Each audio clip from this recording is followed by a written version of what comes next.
perspective on this dude's videos.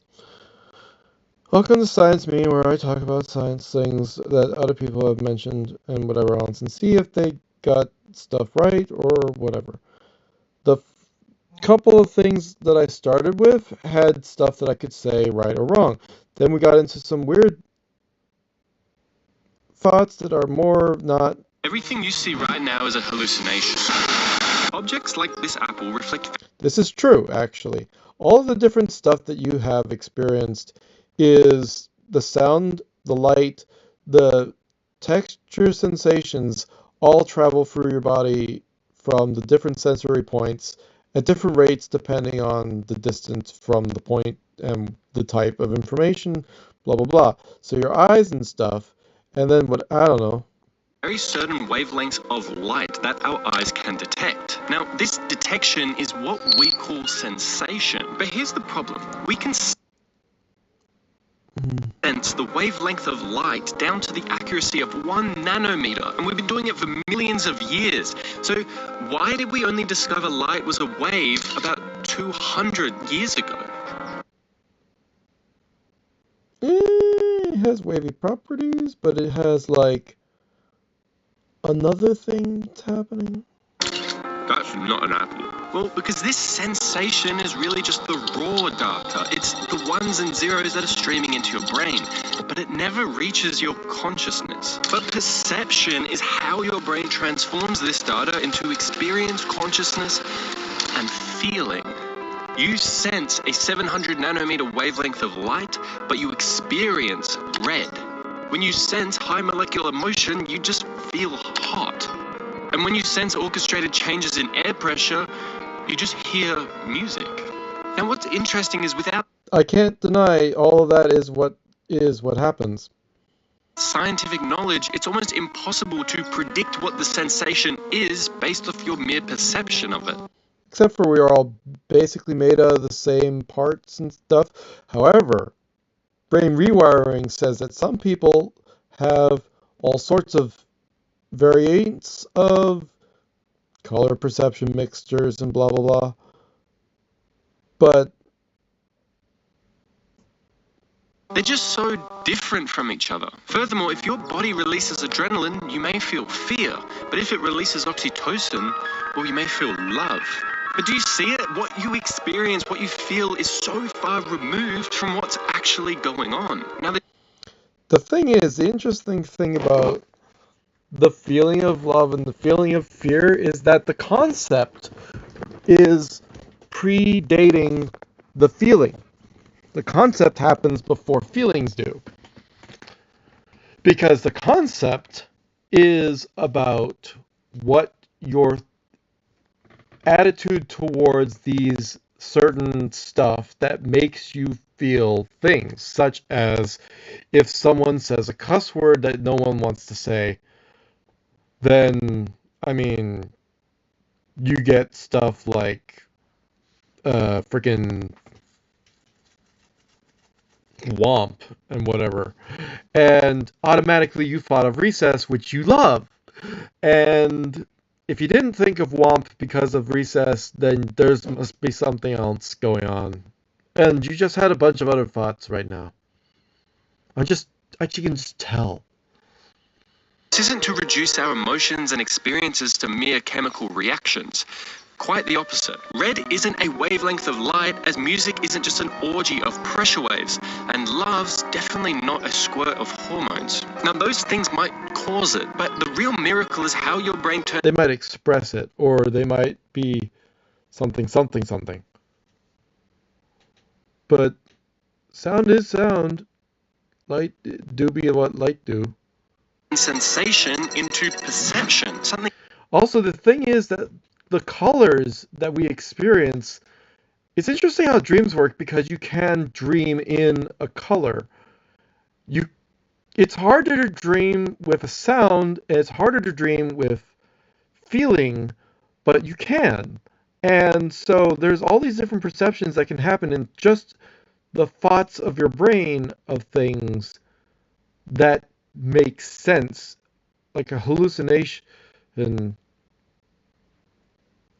whatever. So you're not actually experiencing all this other stuff, but there's parts of you that can imagine those same inputs and then express that. With light, it's a lot easier, and moving through space and your spatial awareness of where your hands are and everything else, that proprioception is a natural, like, blueprint of your body in your head that doesn't just go away.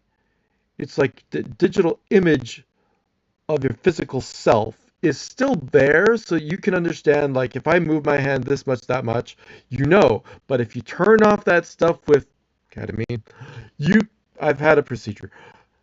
The point is that can turn off, and then you don't know how far the push is going to do, and you could end up pushing, and then you don't want to do that because you're going to launch across the room stuff, which means that once you've turned all that off, you have no idea whatever else. But in dreams, it's pretty normal, and you don't just have super strength, which is interesting.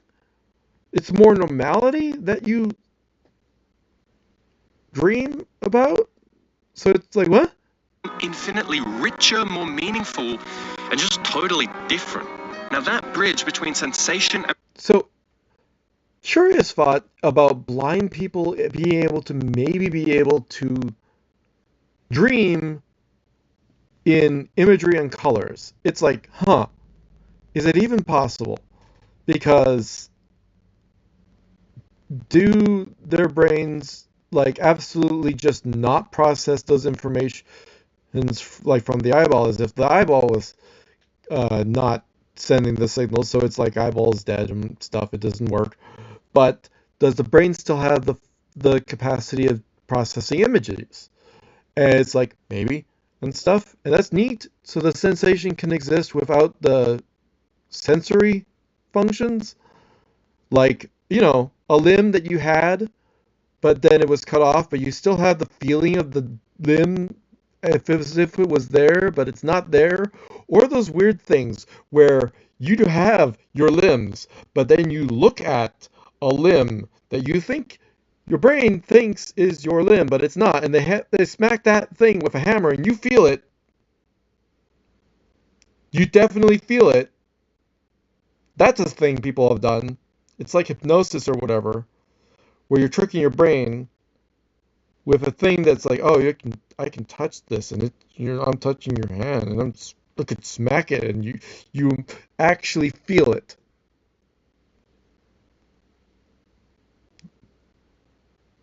It's upsetting to have feelings that have no cohesion with your brain, which also means that your brain is capable of thinking in sensory inputs beyond just the normal body type. You can have as many arms, legs, limbs, tongues, whatever you want. It's crazy. It's capable of all sorts of things. It's adaptable. It's like able to imagine you have all these things. And so if you could morph your body, your brain's already ready to understand what you would be like as an octopus. You just haven't been one yet. Perception is where reality turns into imagination, into a coherent experience to understand the world around us. It's an amazing process, and it strikes at the heart of what consciousness really is. Did he talk about how the like the light, the ears, the everything else, they all send it at different rates, so then they all coalesce in the brain so that moments of whatever is happening make sense, that it's not just this happening and then that happening. It's like they coincide, so that the stuff in your ear and the visual simultaneous to the brain, even though you're getting the light, you would think faster.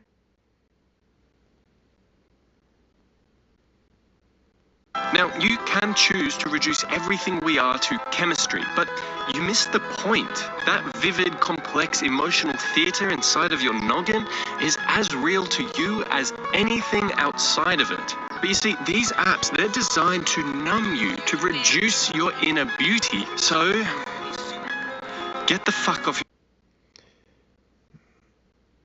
I don't believe that also, because I am engaging my brain to consider thoughts and processes,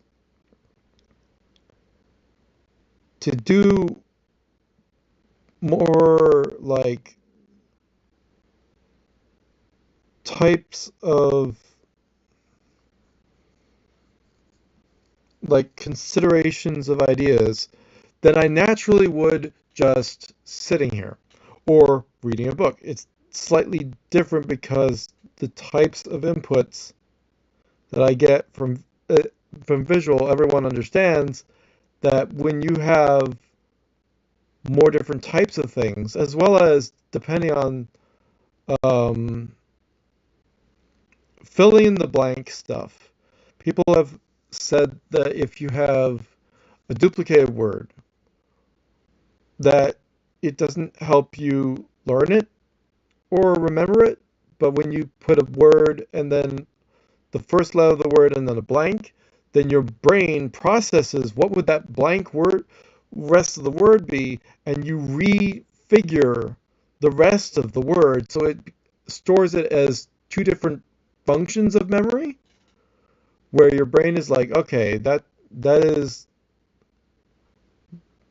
the roof, and this I just saw truth, so this must be the T roof or whatever, or the got or the get, the whatever.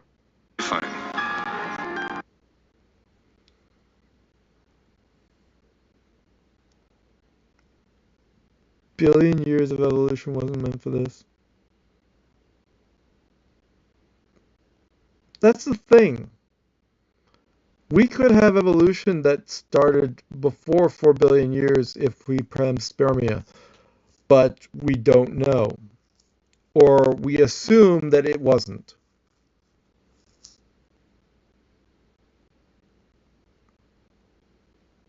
Also, yeah, the universe is like 14 billion years old or something.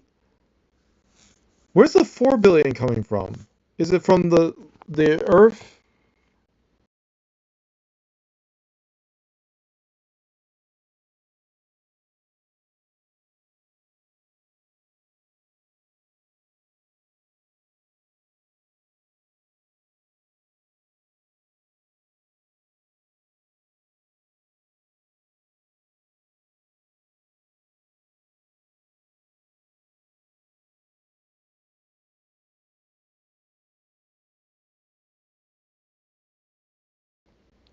Yeah, okay. So the thing is, you have to understand, Earth was probably forming, but we didn't start making life stuff until after it already cooled down and turned into a solid rock with like jets and stuff and water.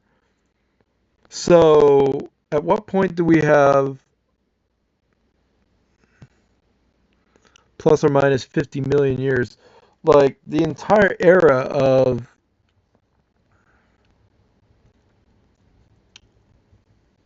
Earth turning into habitable and whatever else nonsense is a whole.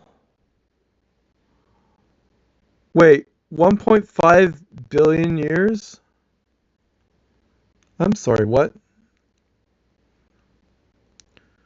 First living cell age 3.8 billion years. That's weird. You can't have both. How the fuck? Wait, no, the Earth isn't older than the Sun. The Earth doesn't predate the Sun.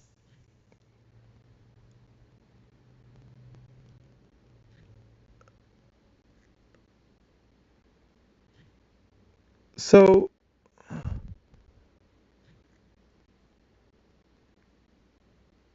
the hell is happening? Cells older than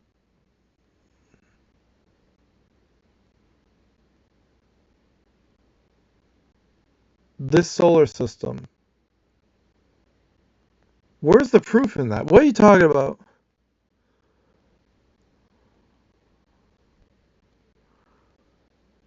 That's a B. Billion years first cells. It's not first cells of. It's not 3 million years or whatever. Or first cells. What?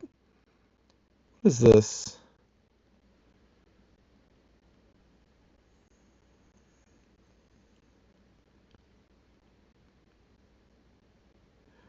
These freaking numbers can't just come out of your ass and you say it's correct. That's 4.5. Shut up. Fine, I get it. 4.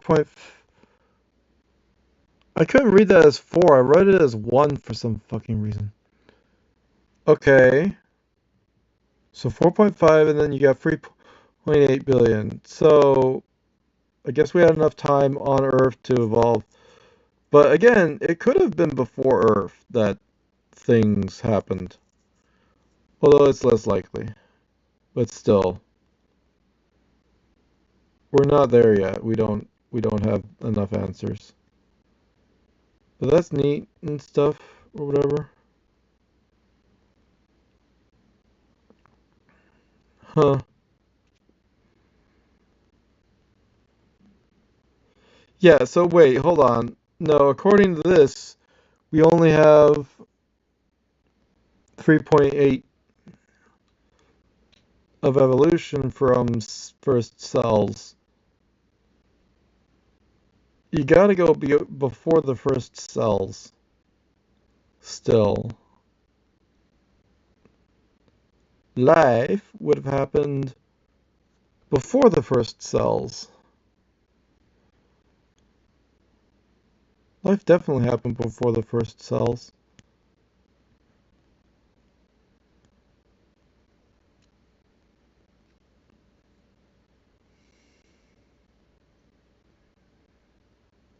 Huh.